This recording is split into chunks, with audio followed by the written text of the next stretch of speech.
Volcanoes. In this video, we're going to learn about different types of volcanoes. The Earth is alive! Not alive like you and me, but the Earth is always moving and changing, and never stays the same. You may see it right before your very eyes, or you may not see or feel it happen at all. But it's happening right now beneath our feet. The Earth is changing. Let's explore some of the ways the Earth changes. Run for your lives! She's gonna blow! It's a volcano! A volcano is a fracture or opening in the Earth's crust through which magma escapes. Deep in the bowels of the Earth, beneath the crusts are vast chambers of molten liquid rock we call magma. Magma can slowly cool and become hardened, or magma with trapped gases can flow and feed a volcano and rise to the surface of the Earth. When magma reaches the surface, it becomes lava. A volcano may be active, or a volcano may be dormant, which means that it's only sleeping and may someday erupt. Or a volcano may be extinct, which means that it was once active, but will probably never erupt again. Let's explore 3 types of volcanoes.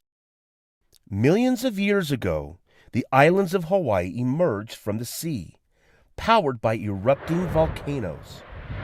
The formation of the islands of Hawaii are examples of shield volcanoes. Some of these volcanoes are active and continue to erupt. Other volcanoes have been dormant for 1 million years. These volcanoes are massive in area and have gradual sloping sides. The eruptions are like fountains, and lava flows are very liquid. The Loihi volcano, south of the Big Island of Hawaii, is one actively erupting volcano under the sea.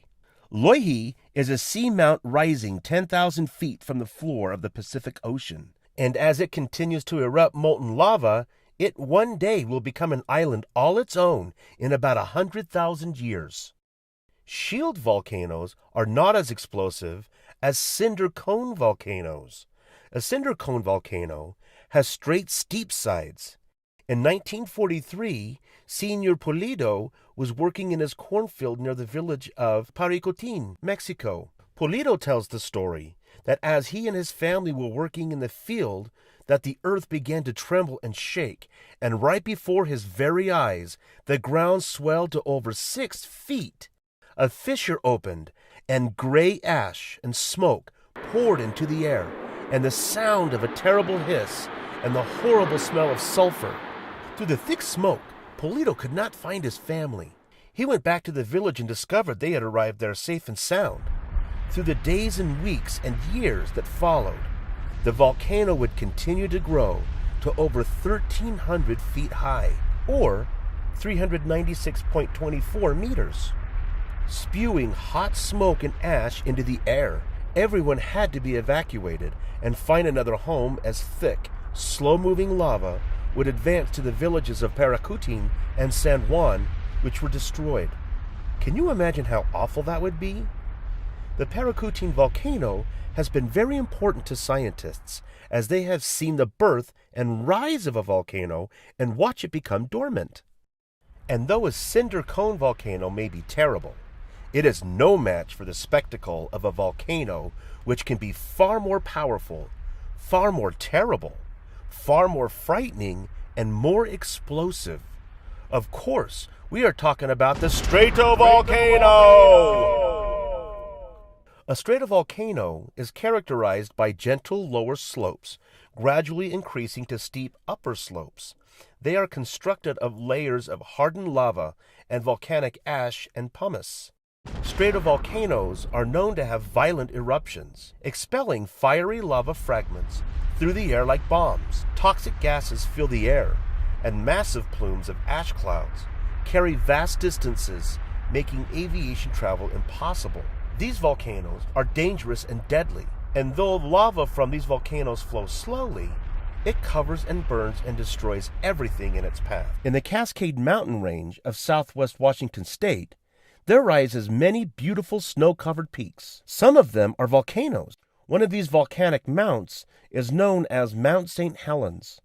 It was no secret that Mount St. Helens had been an active volcano for hundreds, maybe thousands of years, and volcanologists, scientists who study volcanoes, had been studying St. Helens with their equipment watching and waiting for another perhaps major eruption. It was possible that St. Helens would not erupt in their lifetime. Even with fancy equipment, these things are difficult to predict. Then came the spring of 1980. For months, tremors and earthquakes shook the ground. On the north face of Mount St. Helens, a bulge began to form. Volcanologist David A. Johnston was watching and measuring the growth of the bulge with his lasers. On May 18, 1980, David called out over the radio, "This is it!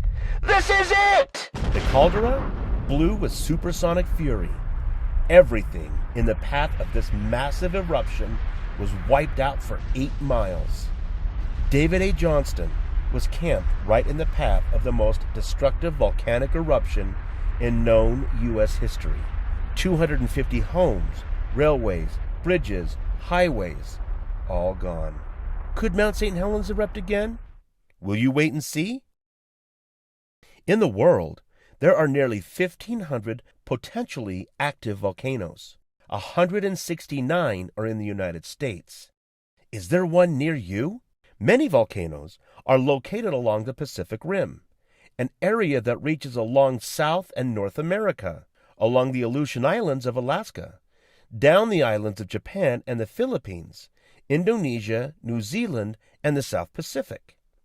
This path in the Pacific Ocean is known as the Ring of Fire. For millions of years, our Earth has been alive with erupting volcanoes. In addition to those we've explored, and among the most frightening and terribly destructive are Mount Vesuvius of Pompeii, Krakatoa in Indonesia, and the volcanic complex in Iceland.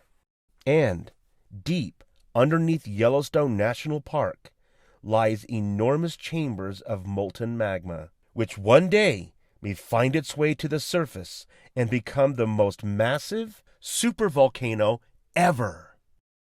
Thanks for following Clarendon Learning. Be sure to subscribe. If you're looking for more teaching resources, check us out at clarendonlearning.org.